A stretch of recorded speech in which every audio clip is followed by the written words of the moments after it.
Good afternoon from Columbia University in the city of New York. My name is Tanya Domi, and I am a professor with the Harriman Institute's Balkan Studies program. The Harriman Institute at Columbia University is one of the world's leading academic institutions for the study of Russia, Eurasia, and East Central Europe.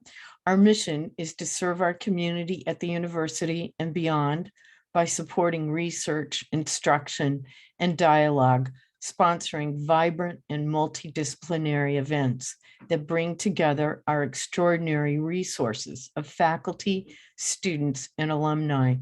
We are committed to training the next generation of regional specialists to play leadership roles in setting the academic and scholarly agenda, making policy and challenging accepted truths about how we study our rapidly changing world.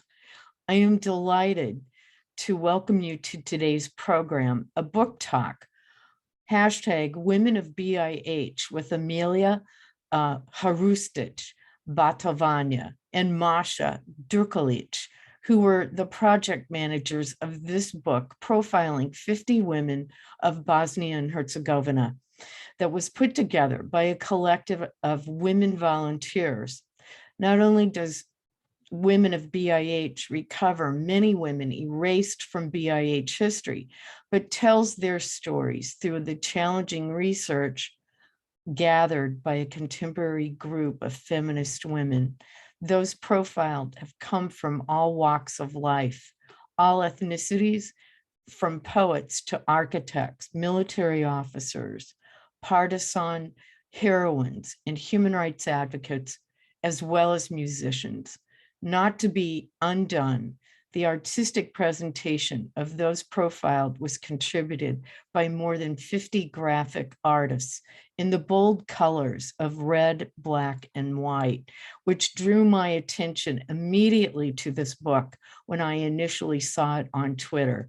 Without hesitation, I reached out to Amila, and thrilled by the book and later by the content. We originally had scheduled this book talk last semester, but our planned date conflicted with a Columbia student labor action who asked us not to engage in public programs during the strike. We honored their request and are pleased to report the labor action was successful. For the first time in Columbia's history, we congratulate the students on their hard-fought victory. I am now delighted to introduce my colleague, Professor Deanna Yelacha, a feminist scholar who focuses on cultural language and film at Brooklyn College, is indeed the book's discussant today. A native of BIH, Deanna's scholarly work is in film and images and culture is absolutely perfect for this discussion today. Welcome back, Deanna.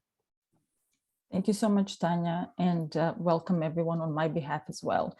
Thank you again, Tanya, for supporting incredible work coming from the region and Bosnia in particular, whether it's scholarly work, whether it's grassroots activism of the sort that I see this book being.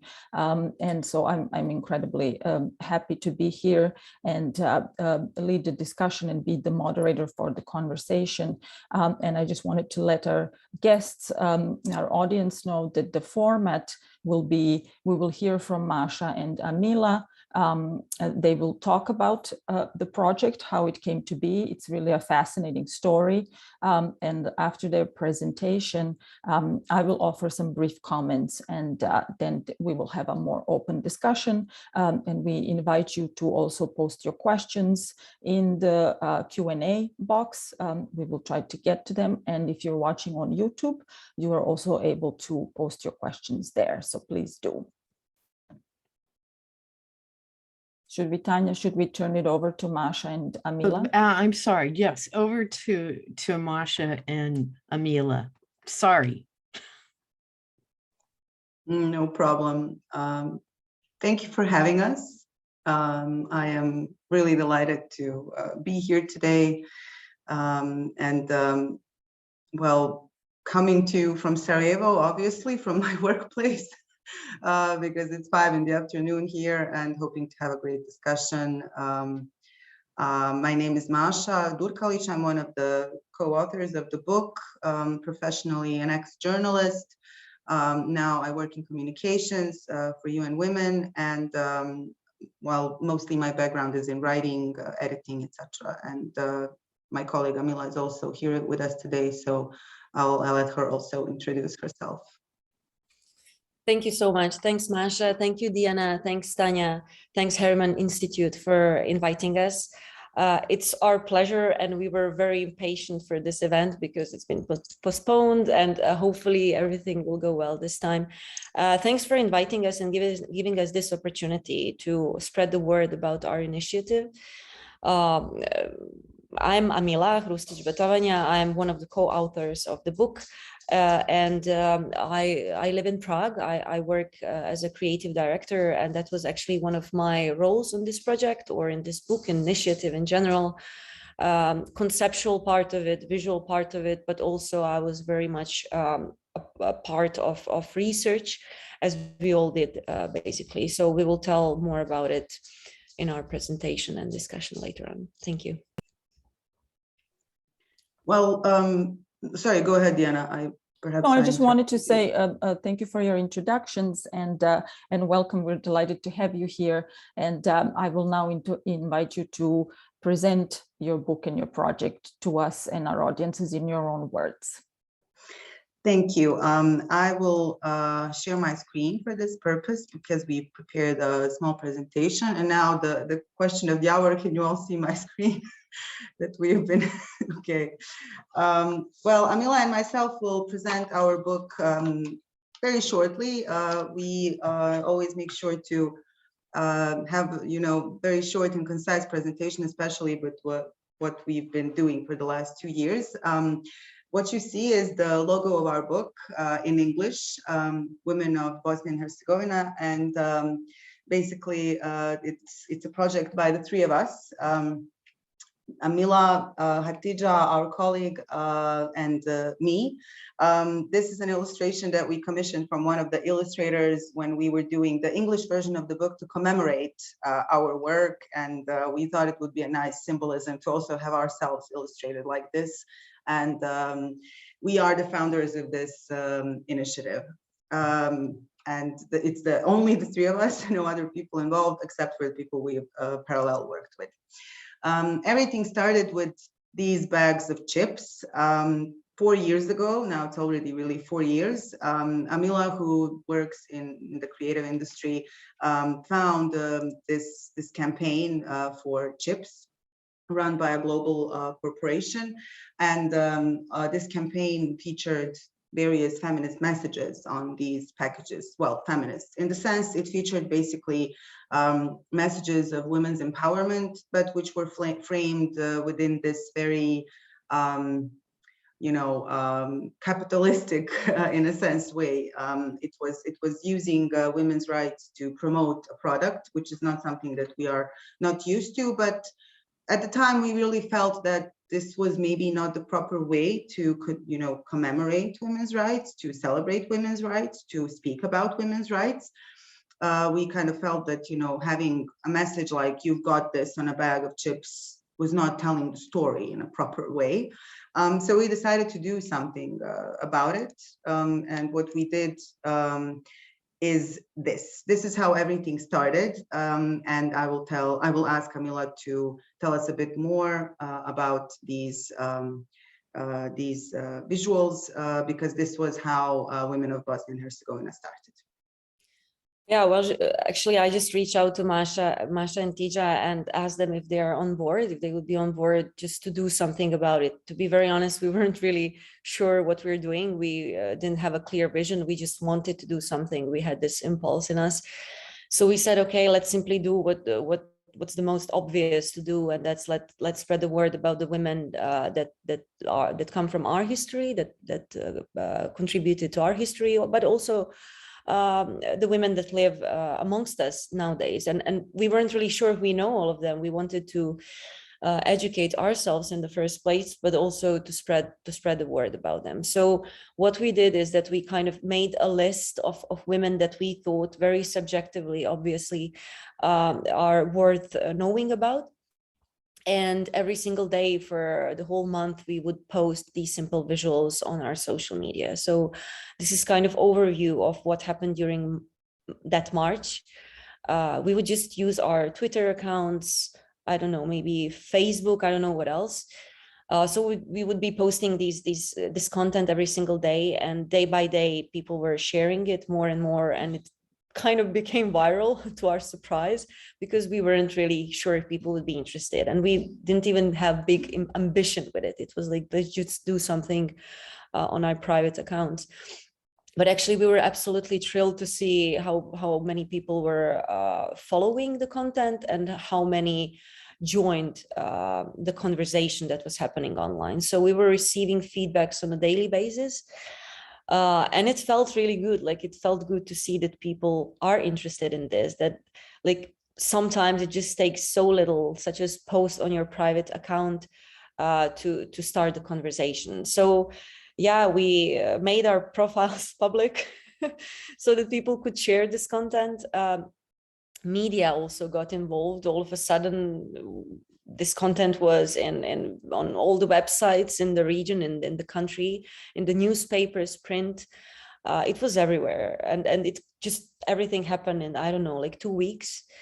So we started to give interviews about it, like to give our point of why did we do this, like what's the background, what's the story, what's the project, who are we? People were thinking that we are some sort of NGO or, you know, state organization, something like that. We were paid to do this, and they were curious who is behind the project. But what is interesting, or the best thing that came out of it, is the fact that people actually proposed or came up with the idea for us to make the book.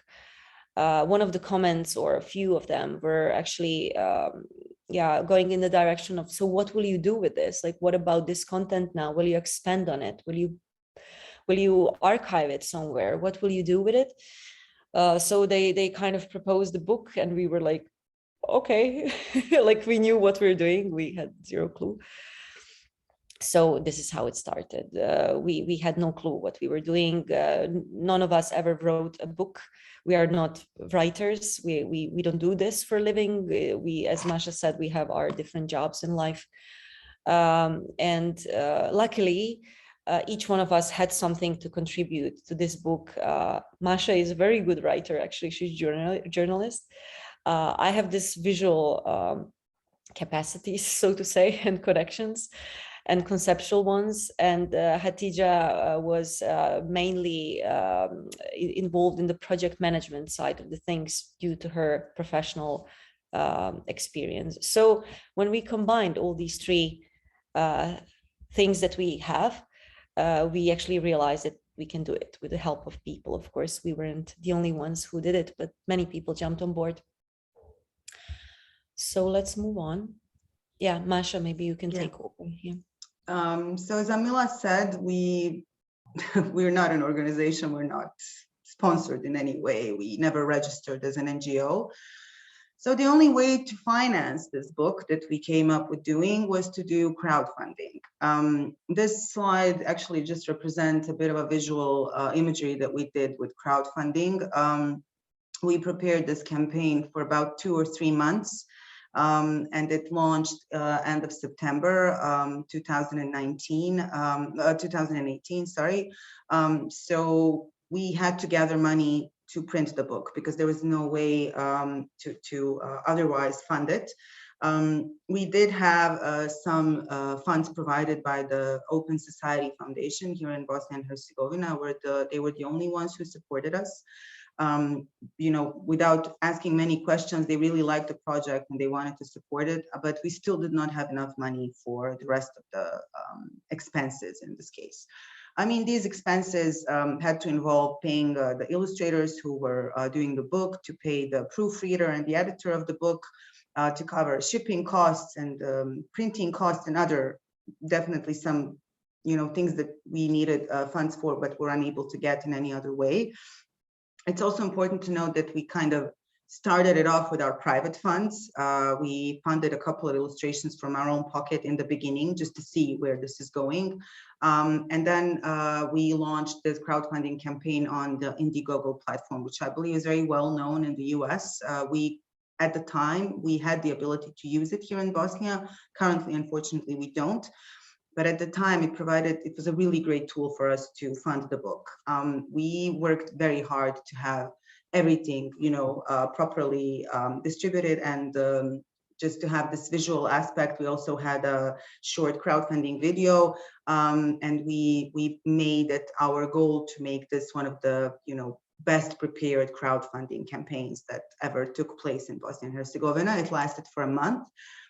We also took care of our social media. We presented everything on our social media. We did a countdown, and we recorded and prepared a lot of content in order to invite people to support us, which any way that they wanted to. It didn't have to be through money. It didn't have to be through funding. It could have also been through sharing the materials about the campaign. And we paid a lot of attention to this community part of promotion of this campaign, because it was not a commercial thing. We did need funds to realize it, of course, because you need them for everything, but it was not made with a commercial outcome in the sense that we needed it to make money off it. It was just required for us to have the funds, to collect the funds to make this book a reality. And our social media audiences are great, and were great, and are great. I mean, they're one of our biggest supporters, and we communicate with them regularly. And it showed us how many people throughout the world connect with this topic. It doesn't matter if they're from the Western Balkans or from somewhere else. They definitely connected with it. As a part of the campaign, we offered several unique perks. People maybe that know more about crowdfunding know what perks are. They're basically things that you offer in return for somebody's donation. And for these perks, we collaborated with several BIH women artists who created or contributed their artwork for this campaign. For example, tote bags or poster designs. We had this amazing miniaturist who made little brooches, like pins with the women from history that we chose. We also offered like a personalized book with a personalized illustration, stickers, tote bags, anything that could really, make it interesting for people to support this initiative. And we also engaged a lot of people, also public, people of public interest, known to the public, celebrities, but also, how to say, regular people, people who support gender equality, people who are gender equality activists, both men and women. This was very important to us. We did not want this to be exclusively viewed like from a point of view that women only should be supporting women. Men should support women, and women should support men. So we decided to include other people as well, a very wide array of people. So on this slide particularly, you can see some of the women who are part of the book. For example, this is Macludo. She's a very famous accordionist coming from Bosnia. She's an amazingly talented woman who great composer and a pioneer in a sense in the composing for accordion. Here we have Ferida Duraković. She's a very famous poet and writer from Bosnia. Here we have Razija Mujanović. She's probably the most successful woman basketball player in the whole of Western Balkans. And the other people are just supporters, some of them celebrities, like for example, this guy, Frankie, he's a rapper. So we just, anyway, tried to include like most of the people that we knew supported this as a goal in our wide crowdfunding campaign. This is just some of the media screenshots. I mean, at the time when we were crowdfunding, we got a lot of media attention, which definitely helped us to achieve our crowdfunding goal, but also to promote the book.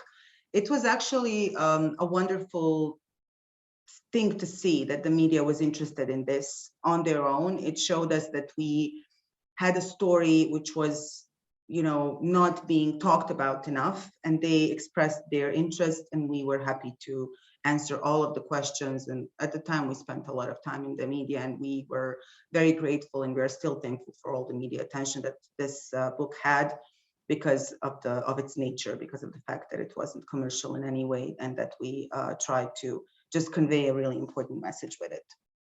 And over to you, Amila, for the very important part of this book, which is the artwork. Yeah, we really wanted to create portraits of these women, or in a way, not only to tell their stories, but for people really to remember their faces, because like nobody knows most of these faces, and we found it very difficult even to find references, to find the photos of these women, because maybe later on we can get into the details, but when you say some names, maybe people can recall a name, maybe it tells something, but like people don't know how these women look like. And we really wanted to make sure that their faces are there and that they are like in a close-up, very well shown. So our approach to this was, let's use as many people as possible. Obviously, the first solution was I will do everything, but then we were like, yeah, I think this is much bigger possible, like opportunity for people to join in. So what we did is that we actually invited 49, I was the 50th one, illustrators, artists, graphic designers, etc., who joined us, and each one of them actually made illustration of one woman, or in few cases two, in the book. Our connecting element was actually color palette, that we were very sure from the very beginning that we wanted to have something that would connect all of this artwork in the book, so it would be coherent in a way once you're like reading it and going through it.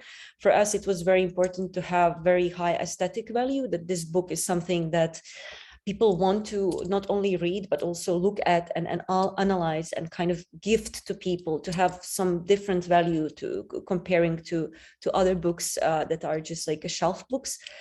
And for us, it was also very important to spread the word about the project. So for us, this was also opportunity to involve 49 more people who would, you know, investigate about these women, who would do their research, who would get to know something about them through the process of drawing or illustrating.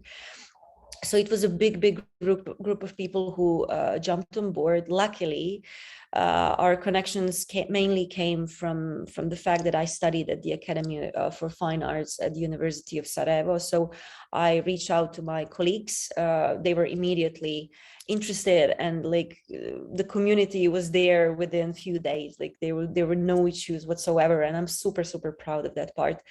The process was super smooth, because this was one of the questions that a lot of people ask us. How is it to work with, you know, 50 women who are illustrating 50 different things? It was amazing, and I'm really proud of that part, how it actually went, but also how it turned out, like how these illustrations look like. Each one of them is super unique. These illustrators had absolutely freedom to bring whatever they want, to do it in the way they want to do it, in the way they feel, or in the way they actually perceive these women. Because for us, we had few guidelines that we were sending to them during our briefing, and we had some feedback sessions, but yeah, they were actually free to do whatever they want. So here are some of the snaps of like behind the scenes, what was happening. Some of them are illustrating, some of us are writing and preparing our crowdfunding project. Interesting thing is that all three of us were actually in different parts of the world back then. I was, and I still am, I live in Czech Republic in Prague. Masha was on Reykjavik, and Tija was in Sarajevo. So we were all the time chatting in the evenings, working with illustrators, with people who were helping us with research, phoning, calling, etc. But what happened is amazing thing. Masha already touched upon it slightly. This campaign is the most successful crowdfunding campaign in Bosnia and Herzegovina ever, and I believe one of the best or the most successful campaigns in the region. What happened was a big surprise to us. We collected way more money than we wanted, than we needed, than we set the goal for, and like within one day, if I'm not mistaken, Masha, something like that, like we reached our goal. So like everything else was just something extra for us. And we are extremely happy for the community that gather around this book. Every single name, every single person who gave us the rights to do it, but like it is actually credited in the book. We made sure that we really thanked everyone who helped us to make this thing come to life. So what we did with this money, that's something important to say. We sent it to public libraries in Bosnia and Herzegovina absolutely for free. So in more than 80 public libraries, there is our book. There is one or more copies of the book. We sent it completely for free, and we even invited people, whoever wants our book could get it at the time. If they were in a situation that they maybe couldn't afford it, or they wanted it for their school or for their research or for their NGOs or anything else. So we were really giving the book to all those who were interested in it. Let's continue. Yeah, here are some of this, just for you maybe to understand the scale of this. Like we printed, I don't know what was the like 1,500, I believe. We printed 1,500 of the books. And all of these books were in Hatija's flat, which is relatively small flat. These are our friends who were sitting there day and night with us, packing the books, putting them into envelopes, asking our friends to take car and going back and forth to the post office day and night to send these books all over the world, because these people who supported the project were like from all over the world. So yeah, this is actually a video, perhaps because this is PDF, we cannot play it, but it's like a time lapse of us packing day and night the books, and also these merch or the perks that we had during our crowdfunding campaign. So it was basically 3 of us plus few friends here and there, whoever had an hour or 2 to dedicate to help and volunteer.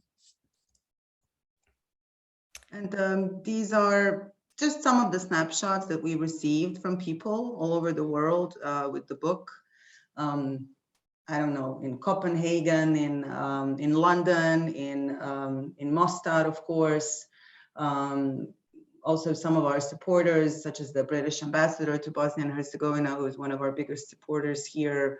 Again, the musician, the rapper Frankie that we featured earlier. So this is just like a fraction of you know, the people that were reading the book and supported the book. So we wanted to keep, you know, we asked them to send us these beautiful pictures just so we can also look at them and just remember how many people have the book and how they feel about it. So it was a collage that we made of this.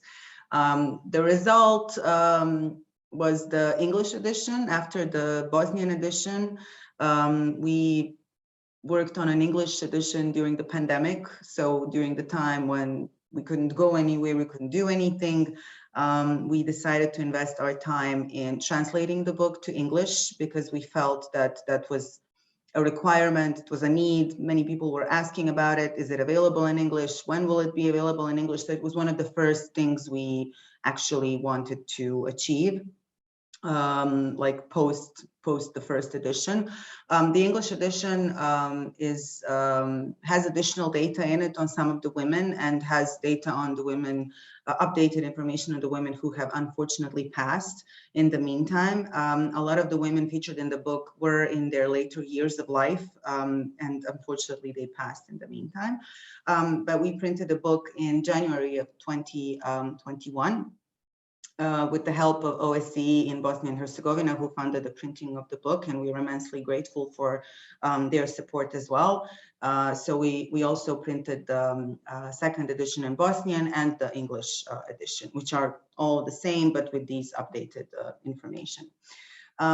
This is one of our recent initiatives that we did. For 8th of March, we paired up with a local chocolate company. It's a women-owned business called Vaška Chocolatier, and they feature the illustrations on the packages of their handmade artisan chocolates. It was just something that we wanted to do to mark March 8th and to provide people with a product, like a suitable gift for March 8th, which was which was made by women, which was made ethically, and which offers an opportunity to have a suitable gift for International Women's Day. This is the most recent initiative we did, which we're very, very proud of, and we wanted to take a second to showcase this as well. We worked with a local photographer, Aida Ređepagić, and a local stylist, Gasha Miladinović, to create these sort of reconstructions of 5 women from the book. So 5 girls played 5 women from the book. I will just briefly say who they are from going from the top left. This girl, Hana, represents the first Muslim doctor in Bosnia and Herzegovina, Dr. Ševala Zildjić-Blizović. Then we have Asja, who is representing Nica Todorović, one of the most famous painters from Bosnia and Herzegovina. Then we have little Mila, who is presenting Riki Levi, the first ballerina in Bosnia and Herzegovina. And then lower left, we have Fatma, who is representing Saka Skenderova. She was the first teacher in Bosnia and Herzegovina. And then Lena, who is representing Fatima Mušić Manojlović, the first woman pilot in Bosnia and Herzegovina. And we did this with the help of the National Theatre of Sarajevo and the Academy of Fine Arts in Bosnia, in Sarajevo also, who gave us their premises for free to make these beautiful photos. And we are extremely proud of this small project, which was done, again, completely on a volunteer basis, again, with women who wanted to share their time and resources to help us achieve this. And we celebrated 8th of March with this small photo shoot with the girls, just trying to showcase that these girls can also be anything that they want in their own time, just like these women were doing in the past time in the history when they were not as nearly able to achieve what women are achieving today. And we will shortly wrap it up here with the presentation. We believe this is enough as a basic understanding of the initiative. You can always follow us on social media, and you can support us through purchasing merchandise, as we are a volunteer initiative. Most of the time we do write in local language on our social media, but sometimes we also write in English, depending on the possibilities and opportunities. So I will wrap it up here, and hopefully this was enough to showcase the initiative in a concise way. Thank you so much, Masha and Amila, for this wonderful presentation, this fascinating story, and the detailed way in which you walked us through every step of the way, showing really and showcasing that so much is possible when one is determined, and that the excuse that one person or a small group of people cannot change things in significant ways is really not something that we should take for granted and use as a discouragement to act. So as you were presenting here, I was thinking of convergence culture, which is a term that is used for our digital era and old media and new media sort of converging into one. And even though the culmination and the centerpiece is the book, and I have my copy here in Bosnian, it's so much more than just a book. First of all, it started on social media, and I was thinking how different the story of the emergence of such a book would have been had it happened in some earlier times, pre-digital era. Would it even be possible? Because first of all, your own reasons for it and your own organizing, but the fact that it went viral and that you yourselves were taken aback and surprised by this, and of course it was a wonderful thing. And then it led to crowdfunding and crowdsourcing, and all of this enthusiasm that was built from the grassroots level, bottom up. That is really important. So that is something that is really a powerful story, and that should serve as a reminder to all of us, especially all of us, I'm sure here, who identify as feminist activists, that so much is possible if we believe and if we're determined in our goals, and that there's so much support out there. In fact, we just need to reach that support and connect. And in this day and age, in fact, that is easier than ever. So thank you so much for that and for this wonderful project. And another thing is, as we saw in the final parts of your presentation, is once the book was out and once the English language version was out as well, that didn't end the life of this book. Obviously, people will continue to read and engage with the book and learn from her such important things, but there's also extensions of the book into other activities and initiatives that you're doing, which is also just really amazing. So I do want to say that we've mentioned earlier that this event was initially scheduled for January, but I'm actually glad that it's happening in March, this being Women's History Month, which always at the same time makes me think about sometimes Women's History Month and March 8th, as important as they are for celebration of women and women's equality, women's rights, etc., they shouldn't stay on the level of this performative paying lip service for 1 month or 1 day to women's equality and then continuing with the status quo. But I'm nevertheless glad that we're meeting in this month of all months. I want to point out for those in the audience who haven't had a chance to look at the book, that it starts with this inscription. We know the popular feminist mantra, the future is female. The book starts with the past, the present, and the future are female. So not just the future. And this is, I think, the guiding principle of the book. And this project, as I already mentioned, is a really poignant example of grassroots organic volunteer samizdat initiatives. And it's also a very important piece of feminist historiography, going back into history and looking at the gaps, looking at what wasn't written into official historical narratives, which women were left out, women who achieved so much, often against odds, and whose names are not recognized, not broadly known, or even if they're known, one wouldn't necessarily know the details of their stories. And what I found fascinating in talking to Amila and Masha in the lead up to this event is that the driving emotion, the instigating emotion for this event was anger. We saw the chips. Maybe it wouldn't have happened if it weren't for the chips, but the anger at how the Women's History Month and women's rights and conversation about that were being co-opted into this sort of capitalist paying lip service and, basically exploiting the narrative. And that anger that you felt and decided to do something to counter it. And anger, in fact, has for a long time been a really powerful feminist tool and across the globe.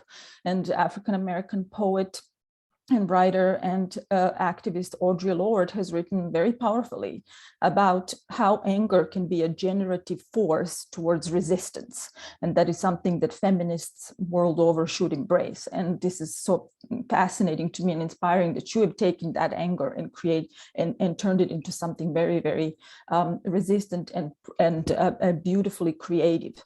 And so I want to point out, it was mentioned already, but just to reiterate, that the book profiles women from all walks of life, all backgrounds, ethnicities, including the first, I've just gives a few examples, first woman educator, Staka Skenderova, first woman journalist, Milena Mrazovic, first mathematician, Vera Schneider, first woman to graduate high school, and her sister, who was the first one to obtain a PhD. They are the Bergman sisters, Berta and Maria, respectively. First woman feature film director, Vesna Ljubic, who sadly was one of the women who passed away since the first publication of the book. She passed away last year from COVID. There are also profiles of feminists, prominent female artists, feminists, scholars, and academics in various fields, from natural sciences to humanities. So there are many firsts in the book, many first women who did something in whatever profession, whatever art form, etc. But there's also a focus on prominent contemporary Bosnian women, such as the director Jasmila Žbanić, or artists like Meri Macludo or Dunja Mijatović, a human rights activist. There are also a number of entries. This is very important, and Tanya has already also mentioned this, about women who heroically fought against the Nazis in the People's Liberation Struggle, or NOB, during World War II. And I want to talk a little more about them, among other things, when we get to the discussion portion. The authors of the book did their own research, and I also want to talk a little more about the methodology or maybe some obstacles and difficulties that you may have run while doing your research about some of these women in particular. From your introduction, with regards to in the book, in the introduction that is in the book, you remark upon the decision to have 50 female artists illustrate the book. And you say the decision to have all female artists do all the illustrations was made with the aim to highlight women's work and labor, which are often invisible, inadequately compensated and neglected. And I think that is something to applaud you for, and something that is decidedly true. Other than social and cultural pressures of a patriarchal society, page after page in this book, we find stories of women who also faced institutionalized silencing and even violence, not to mention death by fascist hands in World War II or during the Bosnian War. And as I already mentioned, many of the historicized women were anti-fascist fighters themselves, testifying to their strength, resilience, selflessness, and heroism in the face of grave danger and unthinkable horrors. And I also want to quote from the book's foreword, which was written by Asja Bakić, and she claims that this is precisely because the only the collective, and I quote, the collective feminist and anti-fascist effort is the only way to rehabilitate these women's biographies and rescue them from oblivion. So collective feminist and anti-fascist effort. I think this is relevant to recognize to this day, and perhaps today, even more so in the current situation that we live in, and I think we will touch upon that in our discussion as well. So, so those are some remarks that I had, and we will now have just an open conversation, free-flowing conversation with some questions. So I want to start with asking Amila and Masha about the selection. Of course, this selection is by no means conclusive, right? There's always more stories and more women whose stories need to be historicized and recorded and celebrated. So how did you go about deciding what the number of entries should be, who should be included? How did you discover, were you already familiar with all of these women, or did you have to go and research? And what kind of things were you prioritizing as you were choosing which women to include in the book? Whichever, Masha, you can both answer and give your own. Okay, I can start, thoughts. and maybe Amila can fill in. We prioritized women pioneers. This was basically the first criteria that we were trying to use. We wanted to feature women who were the first to do something, predominantly that.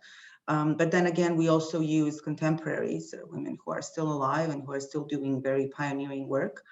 So it was a combination of these two principles. We found some of them by doing our initial research. There was a publication by Sarajevo Open Center that featured various women from history, and we used that as our starting point. And then we started developing it into a bit of a wider array of women. Of course, we had to stop at some point. We couldn't feature a lot of them because finding out, and fact-checking biographies of 50 women is no small feat, especially because they're not featured enough in our historiography. So you have to work double hard to get data that's, reliable. And we use many methods to actually fact check. We talked to a lot of people. We contacted their relatives, their brothers, their sisters, their friends, for all those that this was an opportunity, and we had this availability of this this tool for many of them, like women who died hundreds years ago. It was difficult to get corroborated and fact-check data in a better way, but we did our best. But this was actually the hardest part of the whole thing. Working with illustrators was actually easy as compared to finding out the information. The illustrators were great, they did their work perfectly, but we had such a hard time actually finding out the data about all these women. It's a very subjective choice. We also admit to that very freely. We really wanted to feature women that were inspiring to us. This is an initiative that we started.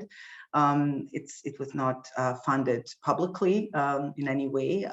So we wanted to feature women that were inspiring to us. And yeah, so that was the principle. Maybe Amila, if you want to add something to it, please go ahead. I think you covered it pretty much. The only thing that I can say is like, it's hard. This was really maybe the hardest part. Why 50? You know, why not 60? Why not 100 or why not 10? And we have this discussion very often with people because, you know, people always feel like you missed someone who is important for them, or they think they would include them, and it's true. It's absolutely true. We didn't include many more because we needed to have a number to work with, and we needed to make this happen. We actually started this initiative with a thought or wishing to contribute to visibility of women in Bosnia and Herzegovina, but also to encourage other similar initiatives, either educational one or any others. We really wanted people to do something about it because, as I said, like nobody really paid us to do this, you know. So we were thinking, okay, if we show by example, perhaps, you know, more similar initiatives will happen, which actually did happen.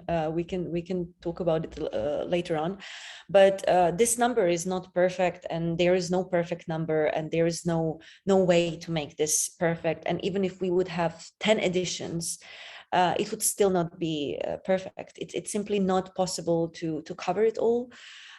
We would need more lives, more hands, and more help in order even to make a second edition.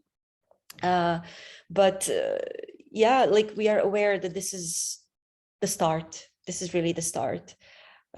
So that's why we chose 50.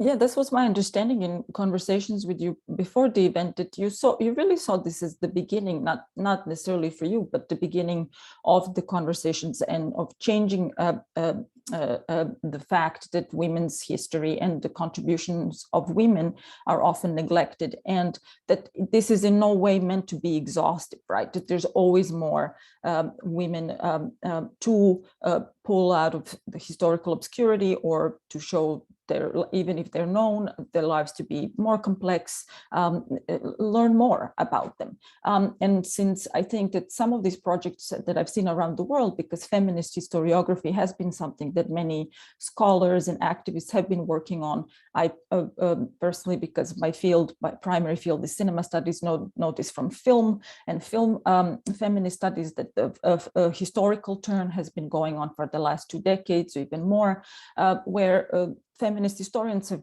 gone and looked at just around the world through archives and discovered all these incredible film pioneers from the earliest days of cinema onwards that haven't been historicized since. So that's then a specific focus on women in film. But you had a much broader focus. So first of all, as you mentioned, you were looking at first in various fields, in various walks of lives, but you also wanted to have as diverse representation with regards to the kinds of professions or what women undertook, what drove them. So the book is full of so many incredible stories of resilience, of originality, of ingeniousness, of just resistance to, if women were faced with the with various societal limitations of like this is just not done. This is not what a woman does, for example. Often it was not taken for an answer. And this is something that is incredible, as well as including contemporary women. And of course, the list is always longer and can continue. And I hope that people see this and take this up, not just in the context of Bosnia, but more broadly, obviously. And so with regards to the artwork, which you showed the images of, which is really incredible. The book is as fascinating as it is to read. It's also just incredible to look at. And one color that really jumps out is the color red. Can you tell us, you said a little bit about how you wanted sort of unifying streak, if you will, to run through the book, but the color red really strikingly stands out. Can you talk about the decision to have red be so prominent? Yeah, sure. Yeah, this is a question that also often pops out, and I understand why red, why not, green. I think that's a natural choice, and I believe everyone would make this choice if you think twice. So that's something that not only psychologically but also visually strikes, and we really wanted to make it bold. We wanted it to scream. We wanted it to be something that you don't easily forget. And we wanted it to be angry, and we wanted it to be everything that red is. So that's why we chose it. Yeah. Sometimes we make fun because, people sometimes in different parts of the world and here where I live, people associate it culturally or politically with not necessarily positive things, which is fine. But like, I believe universally this is how this color is perceived, and that's why we chose this palette. We wanted to make the palette very simple. We didn't want to make this book, I don't want to sound bad, but like childish, if you know what I mean. Like, we didn't want to make it cute. We didn't want to make it we wanted it to have a certain serious note to it, however, to be playful and visually striking. So it was a challenge to find the right balance between different visual styles, but at least we are very happy with the way artists and illustrators and designers were working with the color palette, because the palette was in a way extended. It was like red, black, and red and black, but of course all the shades of these two colors. So there's a lot of everything in between, and I believe they did a great job with such a simple palette. I absolutely agree, and I, as well as with your observation, that red, there's so much can be infused or interpreted through this with regards to anger. First of all, the anger that I talked about, it's a color that indeed screams. Also, menstrual blood and things like that. Like, we don't want to make a taboo out of this if we're talking about female themes, but indeed, for this part of the world, red obviously represents, it is often associated with the socialist system, etc. But that leads me to another question that I had about, especially the Yugoslav period or socialist Yugoslav period, the history of the women whose lives were either part of that period, overlapped with it to some extent, and women who, again, who fought in the anti-fascist struggle with the partisans, with the Yugoslav People's Army, etc. So how did you go about intertwining or sort of like interweaving the history, the shared history of Yugoslavia of that period with specifically Bosnian history? And also, how do you define Bosnian woman in this context of Yugoslavia in particular? For a lot of them, we see biographically that they were born somewhere in Bosnia, for example, but then lived most of their lives somewhere else in former Yugoslavia, or vice versa. So was there any thought or conversations about that? What defines a Bosnian woman specifically during the Yugoslav period? Well, it is a bit of a hard question because of the fact that this area of the world, geographical area, has been through so many rulers, let's say systems, regimes, however you want to call it. The thing is that it kind of all united into one story when we just started researching them, and it provides a couple of perspectives on what a Bosnian woman really is. We don't exclusively think that it's a woman born in Bosnia, as you will see on the example of Miss Irbi, who is the very famous educator from Great Britain, who spent her whole life here and is a very famous benefactor of Sarajevo and has been buried in Sarajevo as well. Or on the example of Milena Mrazovic, who was born in Bjelovar, but spent the rest of her life in Bosnia and Herzegovina. She was actually sad that she had to go at some point. She was banished to Vienna within the new regime. So she was very sad that she had to go. I mean, what I want to say is that you see an interwoven story here, which doesn't necessarily mean that being a Bosnian woman is being born in Bosnia, but is to feel Bosnia as one of your Bosnian and Herzegovina as your country, as something that you are connected with, it's something where you are somewhere where you are working, contributing to society, making new things, helping out the community, etc. For the story about what defined the Yugoslav women, it was not hard to include them. The first woman that received the war hero, the national hero, national war hero recognition in Yugoslavia was a Bosnian woman. It was Marija Bursac, and she received this the first, and then other women followed. Not sure exactly right now how many there are, but she was the first. And many women from Bosnia fought in the war of 42 to 45. So it's something that's part of our legacy. And I would dare even say it's the most important part of our legacy when it comes to feminism. We wouldn't have anything right now if it wasn't for the war from 42 to 45 and the rebuilding of Yugoslavia and the inclusion of women's rights into the constitution and the right for women to vote, to have an abortion, to get a divorce, etc., etc. It's like a foundation of what we have today in terms of women's rights. Everything that happened before was, won in a very hard way. All of the women that were before had to basically be aberrations in their own time. Like they were weird for that time. They had to fight for everything that they acquired. And then later, the women from the Yugoslav time continued the fight, and they are the women that we can thank today for everything that we have. So the history, the line that runs through the book was quite easy to accomplish because it didn't diverge from the one path. It just came together very nicely to what we have today, which is the contemporary woman in Bosnia and Herzegovina, who is still, of course, struggling with patriarchy in an immensely problematic way. But now we do have things that are written into the laws. We do have a basis to ask for our rights. We do have basis to ask for equality. So it was a long way, and one of the main points of the whole book was to capture this road, this path, and to show that right now we can even have more, immensely more than we imagined, and that was the option before. But historically, I'm not a historian.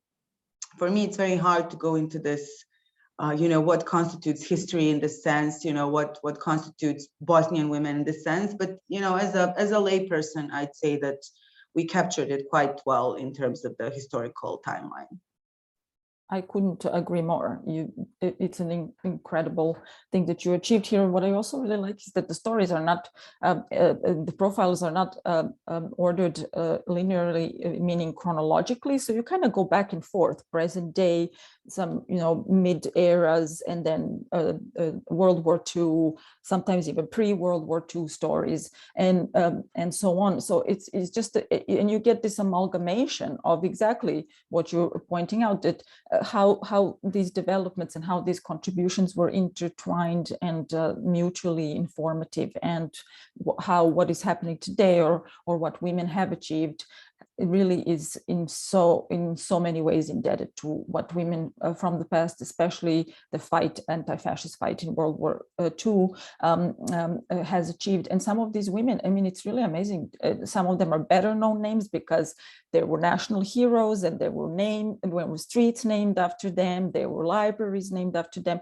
And you often note in those profiles that some of that has since changed since the last war, etc. That there used to be a street in Bijeljina named after this woman, or in Sarajevo after this one, but that was changed, etc. So, to some extent, we see a revisionist take on that legacy, which is unfortunate because their heroism and anti-fascist fight need to be celebrated and taught and talked about. I just want to read some of the names. I hope I didn't miss any, specifically the women fighting in the people's liberation struggle that you feature: Vahida Maglajić, Marija Bursac, Rosa Papo, Lepa Radić, who was a teenager. She was killed by the Nazis when she was 17 years old. Radoj Kalakić, sisters Zlata Grebo and Sana Salahović, Zehra Muirović-Hakirević. Just incredible stories, and on whose legacy really the history of women and women's rights in the region stands. And of course, so much more still needs to be achieved. So it's important to know the past in order to act in the present. Let me see. I also wanted to ask you about whether you had a target audience when you were creating this book. Was this intended for anyone, or whether you had specific, was this individuals and communities and groups that you were targeting and addressing in your work? Was this a conscious thought? Was this for women and girls, or was it equally as important that men and boys read this book? We saw in one of your, I noticed in one of your slides that there was what I think is a father and a little boy, and they were reading the book as well. So tell us more about that, how you wanted to position this book with regards to who is it for? For everyone. And I will try to explain it. Like when it comes to target groups, that's something that everyone loves, you know, to have a niche because it's easier to communicate, and that's a good thing to have. But what I need to stress is that this was primarily education for us. And we really, and I think you previously asked, maybe we didn't touch on it, but you know, we didn't know about all these women, of course. Like it's not our, you know, it's not part of our education, it's not pop culture, it's not something, this type of information, you really need to dig really deep to find these information. So it was primarily for us to be educated on the topic. So for us to be written in a language that we understand, to be digestible and to be easy to read, to be kind of zipped, to tell you the story, to give you a hint of who this person was, but at the same time to point out why do we think people should be talking about this person, what's the legacy, or in different cases, different examples. So it's not a book for children. You know, very often people speak about this reference or this book that they compare our book with. It's a Good Night Stories for Rebel Girls, which has kind of similar concept, but their whole the way they're writing these stories is targeting kids. Like the way they wrote it, it's completely different. Ours is more how to tell it, it's more structured, it's more biography type of book.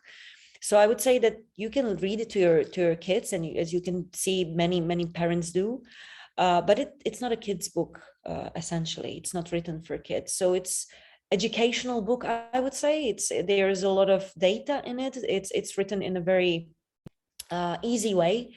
We didn't invent stories, so these are not like some how to say, like fictional stories that are based on real stories or real data. These are kind of biography stories, so to say. However, we did try to have a certain narrative, or the way we are writing about each woman. So it's not like random information, just like random data, born here, did this, you know, but we really try to have some storytelling in each biography. So to summarize my answer, I guess this book is really for everyone who can read. So it's easy to read. But it's not for kids. That's something that's important to say. However, kids can read it as a part of like education. There is nothing that's wrong. There's nothing wrong about it. Actually, on the contrary, we really wish more kids would be reading this book. But it's not for women. It's not for men. It's not for, you know, it's for everyone. And I think this topic is something that's for everyone, and everyone should be included. It's just like the way we approached this project and why we collected all the women had a reason, and we spoke about it. But you know, we are not one of these people who would go for projects that are about only women, supporting women, because we've seen what are the outcomes of these projects. They become very closed, and people don't really get engaged, and they think this is the way you should speak about women. It's a women's thing. Yeah, it's something they do for each other. It's girls' thing, something like that. And we are really trying to open open it like more broad, and to have anyone on board to speak about this. And it's important to say that like many men were part of this initiative and are. There are many, really, like many. And people who are watching this or who follow us know that, because they're contributing on a daily basis. So it's for everyone, yeah. It was a longer answer, but that's what, yeah. I'm glad you pointed it out, but because I think it's really important to emphasize this is not intended for female audiences only, quite the contrary, right? Because you don't want to be recreating these polarities that this is like women's literature. In fact, often it might be more important for men and boys to educate themselves about these incredible achievements, to push against certain stereotypes, right, that still unfortunately exist about what women can and cannot achieve. I know what you mean when you say it's not a children's book, but I do read it with my daughter as well. And of course, then we talk, some things are difficult to understand for a child, right? It's dense. There's a lot of history that needs to be contextualized for a child as well. So it takes a little longer, but nevertheless, it is incredibly important. And it's an amazing thing to do as a mother and daughter. And since I asked you about, yes, go ahead. I just wanted to make a comment. I mean, I really commend all of you for sending this book to all the public libraries in Bosnia and Herzegovina. It's a public good, and these stories should be accessible, and you've done that, and that's really a commendable thing, that to have sent the book for free to all the libraries.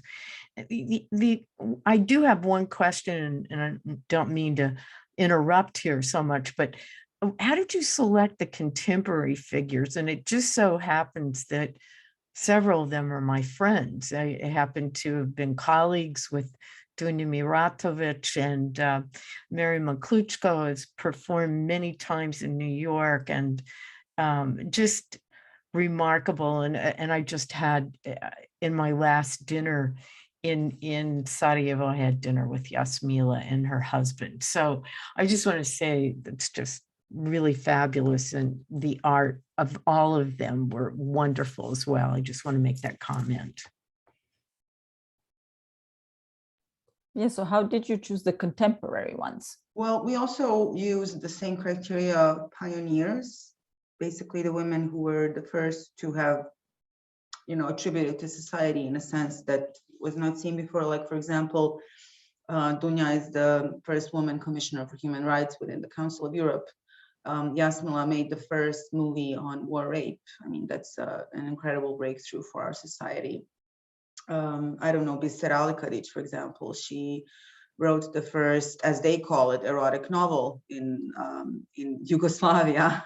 There were many things that we wanted to feature in the sense that didn't maybe account to historical breakthroughs and pioneering moments of the past, but they still represent the pioneering thing. Mary Matucho is one of the world's most famous accordion composers. This is a pioneering thing because accordion is not an instrument that's very often composed for. So this is what we tried to pull through their biographies, to really feature some of the women that managed to do something that was not done before, even in today's society, even in today's circumstances. So that was basically the criteria that we tried to run with. Or Vesna Jurić, she was the first woman director in Bosnia, who recently died, unfortunately. Nadalir Sofronić founded the Feminist Conference in 1978. So yeah, I hope that conveys basically what we were trying to do. Just really trying to feature them for their incredible pioneering breakthroughs in women's rights. Yes, including Zorana Papić, who you have in the book as well. Yes. Also important for the 1970s feminism in Yugoslavia. Yeah. Yeah, so I want to invite our audiences to post questions if you have any. We have a comment that I will get to in a second from YouTube, but since I asked you, I have just a couple more things to ask. Since I asked you about the audiences one has in mind as you're working on the project, I was also curious about reception, and I gathered that it's been overwhelmingly positive reception, that people have embraced the book and the project more generally and celebrated it. But have you encountered any criticism? Are you aware of any criticism of the project from any directions? Has it all been positive, or has there been anything critical, negative? Oh yeah, there's many. criticism. There is, and it's very welcomed. Like we are very open for it. It's not perfect, and it's not. It couldn't be perfect. People had a lot of very constructive feedback, and we even implemented it in the re-edition. We are working on it on a daily basis, like people. But I believe, like generally, when I think about this, as you say, like negative part or criticism, I really do feel that this is coming mostly from a good place.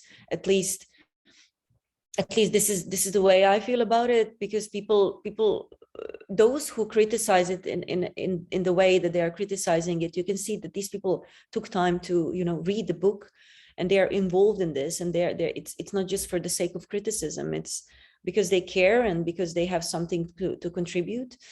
So I wouldn't say it's a criticism, it's simply feedback, and we do receive it, and that's completely fine. I think that's the only way you can start the conversation and get better and improve eventually. But yes, mostly we have very, very good feedback. That's true. However, you always have some like strange things happening online. We live in the times where people are free to comment anonymously or with their name. It doesn't matter. People comment different things, and that's also fine. That we never had a problem with it. But yeah, it's good that it's a conversation starter. This is something that we are proud of. Like, this is one of these projects where you show it, you tell it to people, and they don't say like, meh, it does something to them. Like it triggers some emotions. So if people want to feedback, that's very welcome. And we will always embrace those who want to talk about it and have something to say about it, either to improve or contribute or whatever. So yeah, we had different conversations about it. And we still do. It's very interesting. Yes, I think I completely agree with you. It's so long as you're stirring emotions or provoking reactions, you're doing something right, no matter what the reaction is, and critical or constructive feedback, not necessarily critical, but also critical is welcome. It can only improve our work, and why not engage? So often in these contemporary landscapes of politics and activist work, it seems that things are just getting in terms of the discourse around them very black and white, where there's like a conversation enders instead of conversation starters. So I'm glad you mentioned the term conversation starter. Why not have a constructive conversation even through disagreements? So my final question, I want to bring it to the contemporary times, and something that I know is important to you too as well. And I briefly hinted at it in one of my earlier remarks. We talked about women in war, women fighting in war, World War II, women throughout Bosnian War, and some of the experiences that are in the book. For example, first two women who were victims of the war in Sarajevo. So we again live in a time of war. It seems like it's endless, perpetual time of war, but currently there is again a war very close to Bosnia. I'm talking, of course, about Ukraine. Since this book is an activist feminist project that is also a human rights project, we would be remiss not to mention what is going on, the immense suffering of civilians, women and children. We've seen images and testimonials of women taking up arms as well to defend their cities, their countries, their cities, their communities, and their homes. Do you have any comments about this? Any thoughts about not just in terms of us expressing solidarity, which we of course do, but what could be done? What could be actions? What could one do in terms of more constructive, more concrete acts that could potentially make even a tiny difference. And like I said in the beginning, often it starts with a tiny difference and snowballs into something bigger. Any thoughts on this in the contemporary political context of war? I mean, it's a very difficult question to answer. Everything that always has to do with war damages and targets women and children most. Unfortunately, they are the ones that are most troubled with the effects of the war. And historically, this has been true, that conflict doesn't affect women and men in the same way, which makes it even harder to even conceive the situation, because war, as it is just the most terrible thing that can happen to a country. I mean, we also here in Bosnia very well know the effects of this. It's a very hard topic and re-traumatizing situation for many of us. I guess you cannot even, do anything more except be expressing solidarity with that and be helping on a very private and individualistic level. Because the things that we can contribute with are not going to change world politics. They're not going to make an effect and not going to stop the wars, obviously, from happening. I personally am very frustrated and unhappy with the situation. And personally, I'm feeling very limited in what I can do as a person, apart from donating money and apart from doing anything else that is on the ground available to help people who are fleeing Ukraine. So for me, it's a very difficult question to answer. We feature two women in the book who were the first civil victims of the siege of Sarajevo, and I mean, it's a thing that marks the book as well, and that marks our whole history, because there's often the situation that women are at the forefront of these conflicts, but they're not included in the decisions about the conflict. So that makes a big difference in this sense.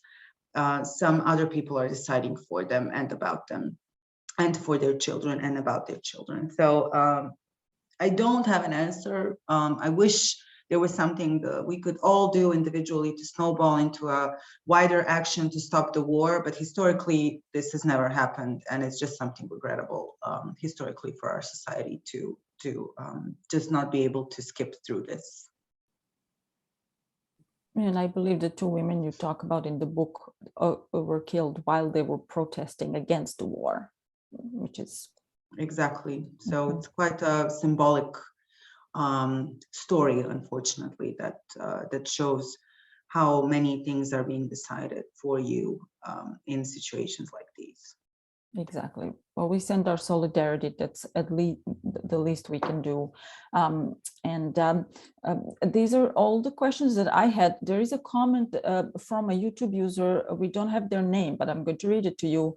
As a huge advocate for women in STEM, this is the natural sciences, the acronym for natural sciences and engineering, and Tanya helped me what the words are: math, technology, etc. I'm extremely moved and inspired I'm sorry, go ahead. Go ahead. Science, technology.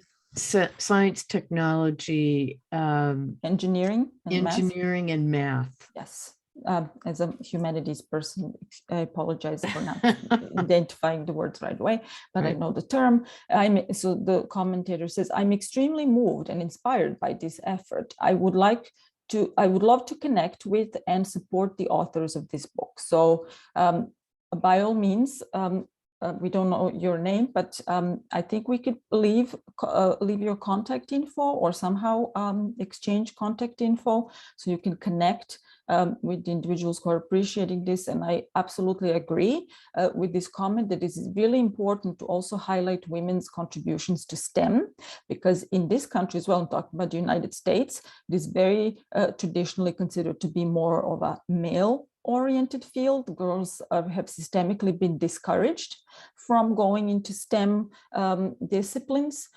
So I think that this is very, very important. And you highlight so many amazing women. First, biologist, one of the most important women, who was one of the most important women scientists in Yugoslavia and Bosnia, etc. So this is just really incredible. And Tanya, with this, my questions and comments are over. I don't know if Amila and Masha want to add something that we didn't touch upon. And Tanya, please, if you have any final thoughts, I will sign off now. Thank you so much. It was really a wonderful conversation. Masha and Amila, if you have any other comments you'd like to make before we end this program? I dropped our email in the. Yeah, I wrote email in the chat, but I don't know who can see it. I don't know how it works. Maybe we can email. Maybe our tech support can sort that out. Share that. Contact email. Thank you. Yeah, I would just like to thank you for once again for giving us this opportunity. It's really important to have a platform to talk about this topic, especially because Masha said we were making this English. Now I'm speaking about English edition of the book. We made it during pandemic, so we couldn't really do the same thing we did with the Bosnian edition. We were just traveling around and like talking about it. You know, we would go to public libraries or whoever would invite us anywhere. We would go and, you know, to bars, to cafe places, to whatever, and speak about it. And people would gather and we would have the conversation and we would promote the book and the initiative, etc. So the situation with the English edition was unfortunately drastically different and very limiting. So we couldn't really, we couldn't do much about it. So I think actually this is the first time we are speaking about the English edition to someone like publicly. So thank you for this opportunity. And I really hope that we will be able to spread the word. If you have any ideas, if anyone who is watching us has some idea on how to spread the word and how we can reach a broader audience and how we can reach to more people, please contact us, let us know, get in touch. So that will be all. Thank you so much for this opportunity. Well, it's been wonderful to host you, and I was just so struck by the book when I saw it on Twitter. I had to know you. I had to get you here, and it's such a great project. And I was showing it to my friends in Sarajevo that didn't have copies. So like I was showing it to friends who are both local and international.